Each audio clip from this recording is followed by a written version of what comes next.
नमस्कार, मैं हूं आपके साथ प्रिया तिवारी और आप देख रहे हैं केकेडी न्यूज। शुरुआत करते हैं खबरों की। खबर चित्रकूट जिले से है, जहां पर छात्र छात्राओं ने रक्तदान शिविर में भाग लिया और रक्तदान भी किया।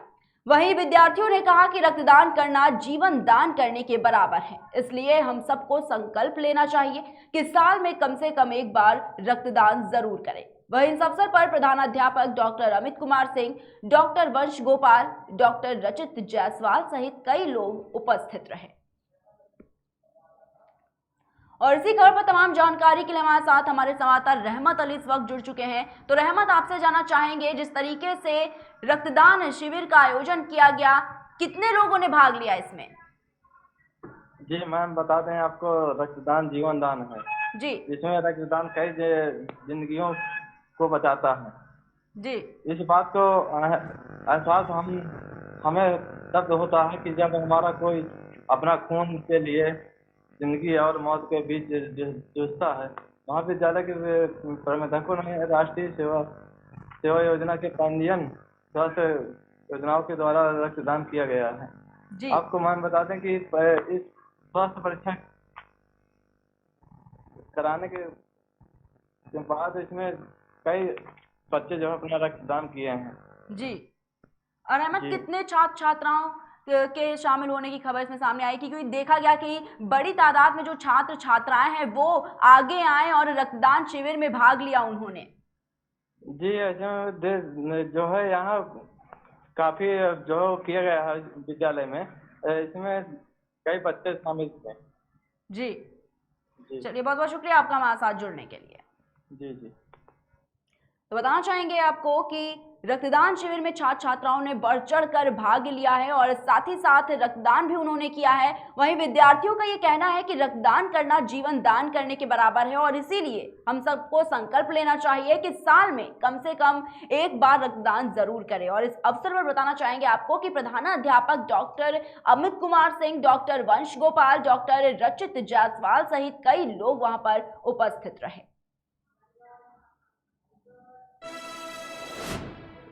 वहीं बढ़ते हैं आगे की खबरों की ओर। अमेरिका के राष्ट्रपति जो बाइडेन ने यूक्रेन के राष्ट्रपति व्लादिमीर जेलेंस्की से फोन पर बातचीत की और इस दौरान बाइडेन ने जेलेंस्की को रूस पर आर्थिक प्रतिबंधों की जारी प्रक्रिया की जानकारी भी दी है और यूक्रेन के लिए अमेरिकी सैन्य, मानवीय और आर्थिक सहयोग बढ़ाने पर भी बातचीत की। व्हाइट हाउस ने कहा कि दोनों नेताओं के बीच 30 मिनट से ज्यादा तक बात चली है। वहीं बातचीत में रूस और यूक्रेन के बीच हुई वार्ता पर भी चर्चा हुई है, लेकिन इसकी ज्यादा जानकारी नहीं दी गई है। बताना चाहेंगे कि जेलेंस्की ने ट्विटर पर कहा कि दोनों राष्ट्राध्यक्षों के बीच में यूक्रेन को सुरक्षा, आर्थिक सहयोग और रूस पर आर्थिक प्रतिबंधों की जारी प्रक्रिया के बारे में बातचीत की गई। इसमें कुछ घंटे पहले जेलेंस्की ने वीडियो कॉल के जरिए अमेरिकी सांसदों को संबोधित भी किया। वहीं इस दौरान उन्होंने अपने देश को और सहायता देने और रूसी तेल आयात को ब्लैकलिस्ट करने की भी गुजारिश की है। अमेरिका सांसदों ने यूक्रेन को अतिरिक्त 10 अरब डॉलर देने का वादा किया है, लेकिन व्हाइट हाउस ने अब तक तेल प्रतिबंध लगाने से इनकार किया है। दरअसल अमेरिका को डर है कि अगर रूस पर तेल प्रतिबंध लगाए गए तो इससे कीमतों में इजाफा होगा और पहले से ही परेशान अमेरिकी लोगों को नुकसान झेलना पड़ेगा। वहीं अमेरिका ने पहले से ही रूस पर कई तरह के प्रतिबंध लगाए हुए हैं।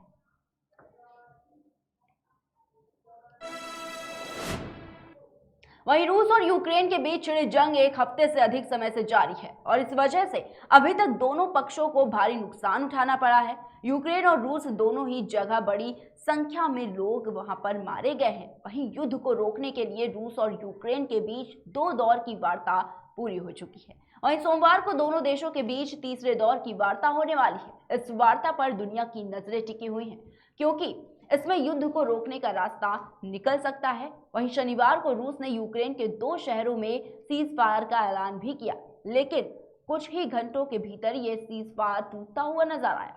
दरअसल कुछ ही घंटों के अंदर फिर से गोलाबारी चालू हो गई।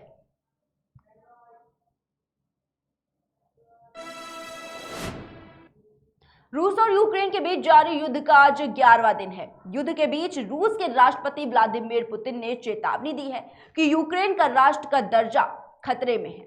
उन्होंने रूस पर पश्चिमी देशों के प्रतिबंधों की तुलना युद्ध की घोषणा से की है। रूसी सैनिकों ने यूक्रेन के शहरों को घेरना जारी रखा है और देश से पलायन करने को मजबूर यूक्रेनी नागरिकों की संख्या बढ़कर अब 14 लाख से ज्यादा हो गई। वहीं पुतिन इसके लिए लगातार पूरी तरह से यूक्रेनी नेतृत्व को दोषी ठहरा रहे हैं। उन्होंने कहा कि अगर वे यही करते रहे तो भविष्य में यूक्रेन के राष्ट्र के दर्जे को खतरे में डाल रहे हैं। अगर ऐसा होता है तो यह पूरी तरह से उनके विवेक पर निर्भर है। वहीं उन्होंने पश्चिमी देशों के प्रतिबंधों पर भी हमला करते हुए कहा कि जो प्रतिबंध लगाए जा रहे हैं वह युद्ध की घोषणा करने के समान है। उन्होंने टेलीविजन पर प्रसारित रूसी एयरलाइन एरोफ्लोत के फ्लाइट अटेंडेंट के साथ बैठक के दौरान कहा कि भगवान का शुक्र है हम अभी तक वहां नहीं पहुंचे हैं। यूक्रेन के अधिकारियों ने शनिवार को कहा कि रूस द्वारा संघर्ष विराम की घोषणा करने के कुछ घंटे बाद ही गोलाबारी शुरू हो गई, जिससे मारियुपोल और पूर्वी शहर वोल्नोवाखा से लोगों को निकालने की प्रक्रिया बाधित हुई।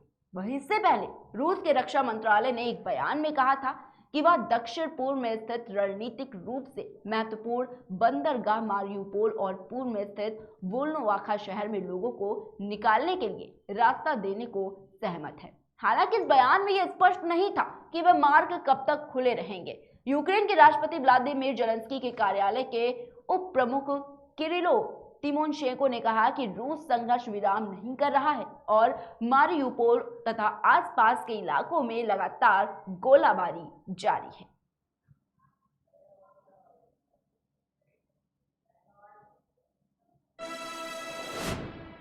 वहीं रूस यूक्रेन युद्ध आज अपने 11वें दिन में प्रवेश कर चुका है। दोनों देशों के बीच जारी युद्ध में वहां फंसे भारतीय नागरिकों को सुरक्षित स्वदेश लाने के लिए केंद्र सरकार की ओर से बड़े स्तर पर ऑपरेशन गंगा चलाया जा रहा है। इसके तहत रविवार को यूक्रेन से 143 भारतीय नागरिकों को लेकर एक विशेष विमान हंगरी के बुडापेस्ट से राष्ट्रीय राजधानी दिल्ली पहुंचा है और इसके अलावा यूक्रेन से निकाले गए 210 भारतीयों को लेकर भारतीय वायुसेना की उड़ान रोमानिया के बुखारेस्ट से दिल्ली के पास हिडन एयरबेस पर पहुंची।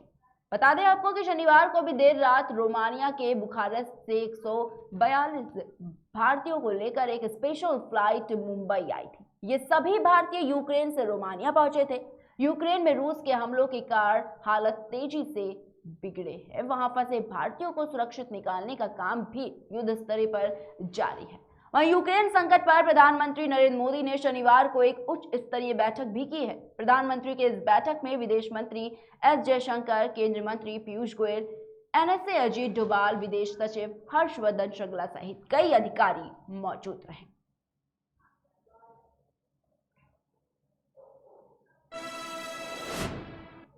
वहीं यूक्रेन संकट के बीच इजरायल के प्रधानमंत्री नफ्ताली बेनेट ने शनिवार को रूस के राष्ट्रपति व्लादिमीर पुतिन से मुलाकात की।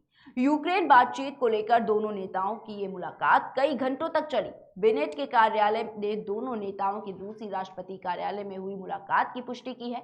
यह मुलाकात कुछ दिन पहले दोनों नेताओं के बीच फोन पर हुई।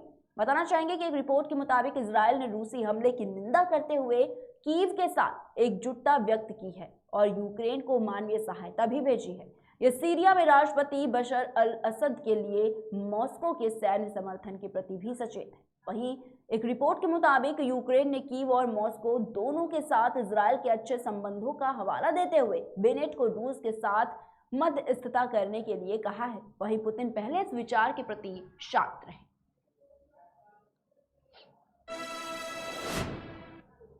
वहीं यूपी विधानसभा चुनाव जहां अपने निर्णायक मोड़ पर है, वहीं एआईएसएमआई चीफ असदुद्दीन ओवैसी ने भाजपा पर निशाना साधा है। ओवैसी ने एक जनसभा को संबोधित करते हुए कहा कि पेट्रोल डीजल की कीमतें आसमान को छू रही हैं। 7 तारीख की रात में या फिर 10 तारीख की सुबह ये लोग पेट्रोल डीजल की कीमतों में इजाफा कर देंगे, कुछ भी लंबी छोड़ देंगे और कहेंगे यूक्रेन में ऐसा हुआ है और ये भाजपा के भक्त बोलेंगे मोदी जी ने सही किया।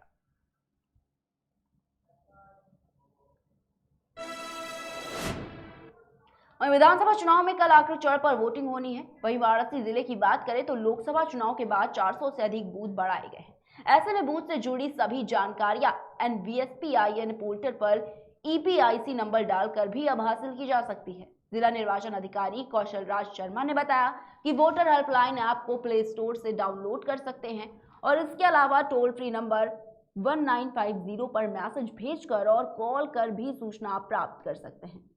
बता दें कि सभी मतदाताओं को बीएलओ के माध्यम से जो मतदाता पर्ची पिछले 10 दिन में बांटी गई उस पर लिखा बूथ और वोटर क्रमांक सही है।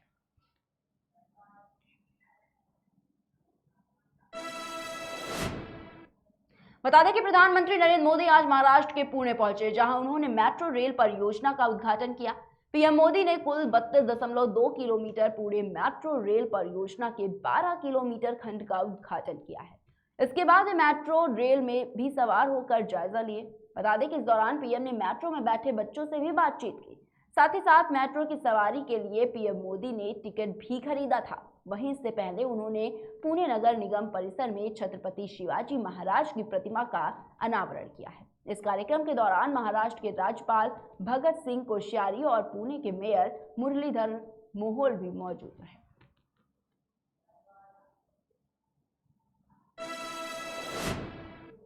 उत्तर प्रदेश के मुख्यमंत्री योगी आदित्यनाथ ने रविवार को यूक्रेन से ऑपरेशन गंगा के तहत लौटे 50 छात्रों से मुलाकात की। यूक्रेन में हजारों की संख्या में भारतीय अभी भी फंसे हैं। वहीं उन्हें वापस लाने के लिए भारत सरकार ने ऑपरेशन गंगा अभियान चलाया है। इस अभियान में अब तक हजारों भारतीय छात्र अपने वतन लौट चुके हैं। साथ ही बता दें कि उत्तर प्रदेश के करीब 550 छात्रों ने वतन वापसी की है, जिसमें से 50 छात्रों से सीएम योगी आदित्यनाथ ने आज मुलाकात की और छात्रों से यूक्रेन के हालातों के बारे में जायजा भी लिया है। वहीं छात्रों से बात करते हुए सीएम योगी ने कहा कि संकट के समय हमें धैर्य बनाए रखना चाहिए, हौसला नहीं खोना चाहिए। ये भी बताया कि विदेश में सरकार के 4 मंत्री भी काम कर रहे हैं।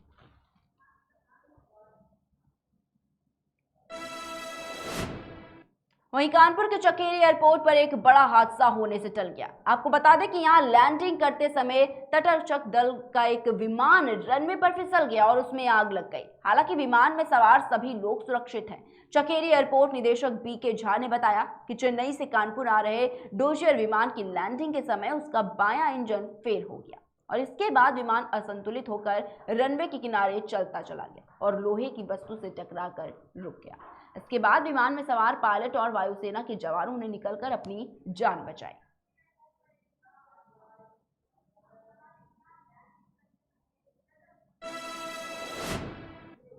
फिलहाल के बुलेटिन में इतना ही। देश और दुनिया की तमाम बड़ी खबरों को देखने के लिए देखते रहिए केकेडी न्यूज।